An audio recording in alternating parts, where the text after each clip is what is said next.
It'll go down in history as a terrible day when those Oklahoma bombs blew the building away. 169 people died while the media lashed out and the government lied. Seems the press and the FBI, they stirred it all up when they blamed it on Iraqis and a brown pickup truck. But before they were through with their agenda that night, they were blaming anybody who might lean to the right. They blame those far-right, wild-eyed, anti-federal activists, those mean extreme right-wing domestic terrorists, those hate-filled, ill-will, demon white supremacists. That's the enemy, but it sounds kinda strange to me.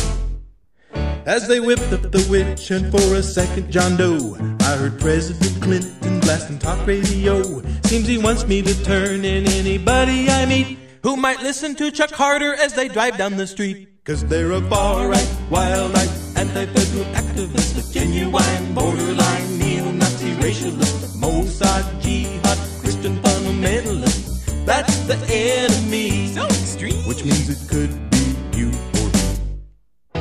Now there's so many questions that just won't go away, like why the ATF didn't show for work on that day.